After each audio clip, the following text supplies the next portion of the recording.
Olá, bem-vindos a mais uma aula da série de português fácil e descomplicada. Hoje nós vamos falar de um assunto que foi muito pedido pelos meus amigos, colocação pronominal. Mas antes disso eu vou dar 3 avisinhos rápidos, antes da gente passar para a matéria.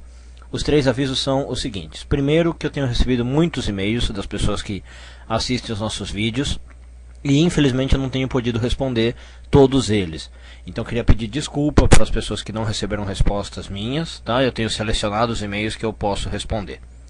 A segunda coisa é que agora um dos meus alunos criou uma comunidade sobre a nossa série de vídeos, tá? Criou uma comunidade para mim. Vocês podem entrar, procurem lá no Orkut pelo meu nome, Diego Raigorodsky. Vocês vão ver tanto o meu perfil quanto a comunidade dos vídeos. Se vocês quiserem entrar, debaterem, criarem tópicos, tirarem dúvidas por lá, serão muito bem-vindos. E por último, a última coisa que eu queria falar é para vocês me ajudarem se inscrevendo aqui no YouTube, tá? Porque desse jeito a gente sai assim numa dupla vantagem, na verdade. Eu ganho mais espaço no YouTube para colocar os vídeos, né? Então posso fazer mais vídeos para vocês e ajudar vocês. E vocês se inscrevendo também ficam sempre atualizados em relação ao conteúdo que eu for postando aqui. Vocês sempre recebem uma notificação cada vez que um vídeo sair. Então se você ainda não se inscreveu, eu peço que por favor você clique no botãozinho aí do lado na página e se inscreva, tá? Não dói nada, não custa nada e todo mundo sai ganhando. Bom, então dito isso, vamos lá. Qual é a manha para a colocação pronominal? Primeiro a gente precisa saber que a colocação pronominal vai afetar os seguintes pronomes. Os pronomes que estão aí na sua tela a partir de agora. Os pronomes me, te, se, lhe, lhes, o, a, os, as, nos e vos. Então esses pronomes eles têm 3 posições básicas em que eles podem aparecer com relação ao verbo. Quais são essas posições? São as seguintes: próclise, mesóclise e ênclise. Então vamos lá, vamos ver o que significa isso. Pró significa antes, anterior. Então na próclise esses pronomes aparecem antes do verbo. Meso significa meio. Então nessa forma os pronomes vão aparecer no meio do verbo. E por fim, ênclise, os pronomes vão aparecer depois do verbo. Então eu vou dar um exemplo com o caso do me, para vocês terem uma noção. Então, por exemplo, como é que ficaria o me numa próclise? Vou pôr aqui uma frase simples, mas poderia ser algo do tipo: eu me calei.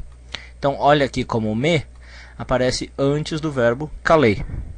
Se fosse numa mesóclise, ficaria uma coisa desse tipo aí: calar-me-ei. Tá? Olha, o me entra no meio do verbo. O verbo é calarei, certo? Calarei. E o me entra aqui no meio. Isso é a mesóclise, pouquíssimo usada no português, como vocês sabem, mas a gente vai precisar saber quando ela é usada. E por fim, na ênclise, o pronome vem depois do verbo, então ficaria alguma coisa do tipo... Deixa eu pensar uma frase. Bom, eu vou usar a mesma, né? Calei-me, ok? Só para ficar uniforme. Então, aqui eu teria um me aparecendo depois do calei.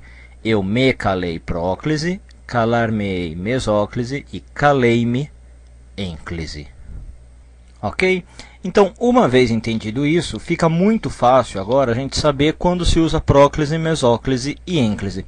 Para esse vídeo eu vou focar no caso da ênclise e da próclise e vou deixar a mesóclise mais alguns exercícios para o segundo vídeo, ok? Então vamos começar falando o seguinte: a posição preferencial pela gramática no português é a ênclise. Ou seja, todo pronome vem preferencialmente depois do verbo, a não ser que algo o tire daquela posição. Então o que vocês têm que saber é o seguinte: todo pronome corretamente pela gramática tem que ser posto depois do verbo, ok? A gente então na verdade vai precisar saber quando é que isso não acontece. Ou seja, a gente vai precisar saber quando que o pronome vem em próclise. Você não precisa saber quando o pronome vem em ênclise, porque ele vem sempre em ênclise. Você só precisa saber dos casos em que ele vem em próclise. E para saber disso, existe uma regra muito fácil, uma regra muito prática, que eu chamo a regra do nariz D. Ok? Nariz com S, cuidado, né? Não é o nariz com Z. Bom, claro, a intenção é de lembrar do nariz com Z do órgão do corpo, mas aqui é nariz com S e D.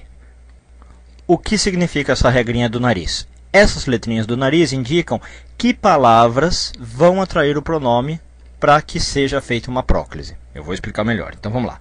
O N significa negativas. Então, palavras negativas do tipo não, nunca, jamais, ninguém, ok? Vão atrair o pronome. O A significa advérbios, tá? Então, são palavras do tipo hoje, amanhã, sempre, ok? O R significa relativas, orações relativas, que geralmente são aquelas que têm que, qual, cujo, ok? Então, palavrinhas frases que tiverem que, qual, cujo vão atrair o pronome.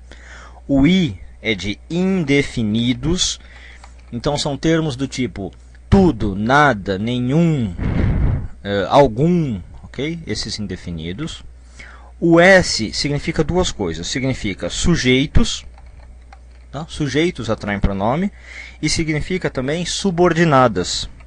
Se você não souber muito bem o que é subordinada, olhe o nosso vídeo de análise sintática que você entende. Mas as subordinadas são aquelas que têm conjunções, né? Então, vai ter um mas, vai ter um embora, conforme, à medida que, né? Coisas desse tipo. E por fim, o D, que é o final do nariz, é de demonstrativos.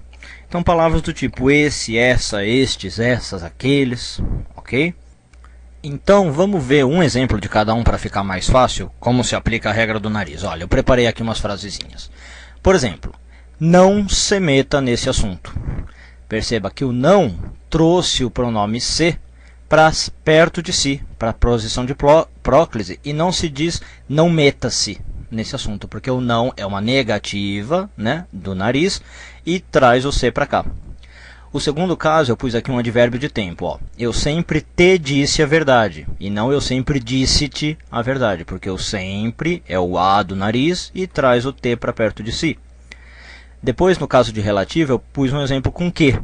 Não acredite no jornal que lhe deram, e não acredito no jornal que deram-lhe, porque a relativa que atrai o lhe para si. Fica próclise. Vale o mesmo para quem, cujo, ok? Depois, no caso de indefinido, eu pus o alguém. Alguém se safou dessa, e não alguém safou-se. Okay? O alguém é o indefinido, é o i do nariz, e traz para si o pronome. Então, alguém se safou. Poderia ser ninguém se safou, também é um indefinido. Depois, no S de nariz, a gente tem os sujeitos e as subordinadas. Então, eu pus dois exemplos. Olha aqui um caso de sujeito atraindo pronome. Nós o vimos ontem. Okay? O nós é um sujeito, traz o. E no caso de subordinada, eu fiz aqui uma subordinada com embora, uma subordinada adversativa. Embora se arrependesse, não pediu desculpas. Está vendo aqui a construção de subordinada, né? Duas orações, e a conjunção embora atraiu o se para si. Não é certo falar embora arrependesse, se não pediu desculpas. O embora atrai para si por ser uma subordinada, é o S do nariz. E por fim, a regrinha é nariz D, né? O D de demonstrativo está aqui no último caso. Este me parece melhor do que aquele. Este parece-me melhor do que aquele está errado. O este é um demonstrativo, é o D do nariz D, da regra de nariz D, atrai para si o pronome, então tem que ficar na posição de próclise. Certo? Então acho que ficou bem claro como é que funciona. O pronome vem sempre em ênclise e se tiver um dos casos do nariz D, vem em próclise. Negativa, advérbio relativo, indefinido, sujeito, subordinada ou demonstrativo. Ainda falta a gente analisar o caso de mesóclise para encerrar o assunto. A gente vai fazer isso no segundo vídeo, aproveitando também para ver exemplos e exercícios. Ok? Então, espero vocês lá. Até a próxima, pessoal.